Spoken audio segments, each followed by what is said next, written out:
Je vous invite à prendre une petite cuillère et à goûter et à me faire parvenir vos remarques également. Pourtant, quand arrive le moment de comparer leur glace et une autre sans additifs, ils vont pouvoir se montrer fiers du résultat. Laquelle vous préférez? Celle avec stabilisant. Celle avec stabilisant aussi. Oui, pareil. On dirait une vraie crème glacée. D'accord. Pour eux, il n'y a pas photo. Et pour le consommateur non plus. Mais que trouve-t-on exactement dans ces additifs qui permettent de fabriquer des produits light? Et sommes-nous suffisamment informés sur leur composition?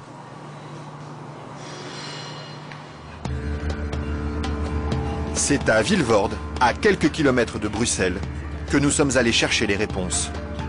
Au bout de cette zone industrielle se cache une usine très discrète, filiale d'un des plus grands groupes chimiques européens. On y fabrique l'un des additifs les plus utilisés par l'industrie, le E441, plus couramment appelé gélatine.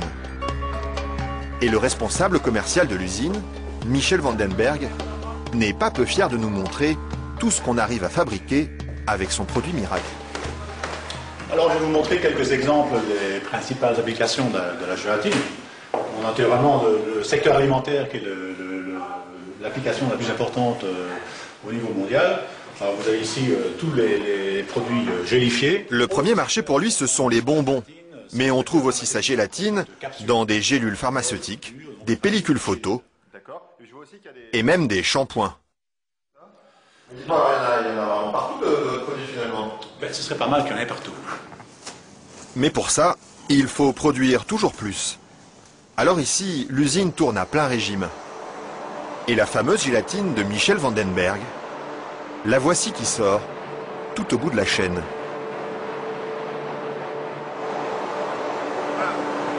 Ça c'est la fameuse gélatine. Ça c'est la gélatine. Ce sont ces spaghettis qui collent aux doigts. Il faut à peu près 3 à 4 jours pour arriver jusqu'ici. De la préparation de la matière première jusqu'à le séchoir ici. 3 ou 4 jours de transformation dans les entrailles d'une usine où ces immenses cuves remplies d'acide et d'eau bouillante font régner une moiteur tropicale.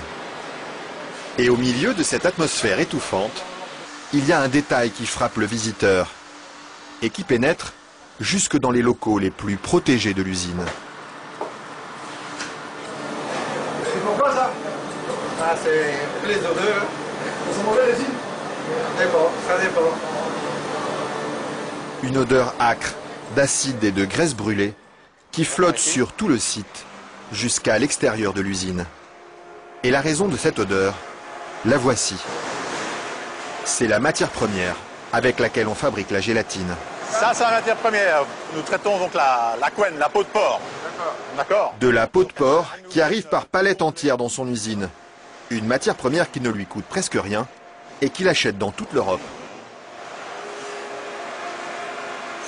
Ceci vient de Hongrie. Ça vient de Hongrie, d'accord. Voilà. Et tous les jours, près de 150 tonnes de couenne de porc attendent dans ce hangar d'être dévorées par un monstre d'acier au nom évocateur, Dinosaurus.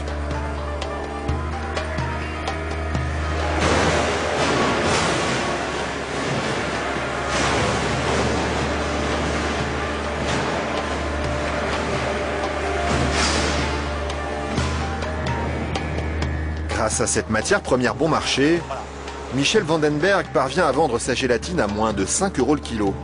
Un prix défiant toute concurrence qui lui ouvre sans cesse de nouveaux marchés. Et celui qui marche bien en ce moment, c'est justement le marché des produits light. Attendez, il ne faut pas filmer ça à 1 minute. Mais voilà, ceci, qui est un beurre allégé, 40%. Alors un fromage frais, 0% matière grasse. Et chez lui, on trouve même les plus grandes marques. En marque Danone, taille fine. Une mousse liégeoise de chez Auchan. Voilà, une mousse de la laitière. Alors un produit Weight Watcher, donc avec moins de matière grasse, donc pour stabiliser le produit, pour maintenir l'onctuosité des produits, on utilise la gélatine. Un produit que les industriels n'hésitent pas à utiliser en grande quantité. Le seul problème, c'est qu'ils oublient parfois de l'écrire sur les étiquettes. Quand on les regarde, on lit bien la mention gélatine, mais pas l'origine du produit. Ils mettent gélatine, mais ils disent pas quelle est l'origine de la gélatine. Pourquoi? Ils assument pas que ce soit fait à partir de porc. C'est quoi le problème qu'ils ont avec ça?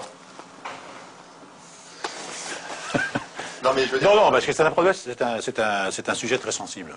Ouais. Parce qu'il y a quand même les minorités, les minorités musulmanes, juives et autres, qui éventuellement ont des problèmes avec ça. Et ce serait bien justement de leur dire... Ça, je ne voudrais pas que... Oui, je sais bien, mais je ne sais pas s'il faut mettre ça dans l'émission.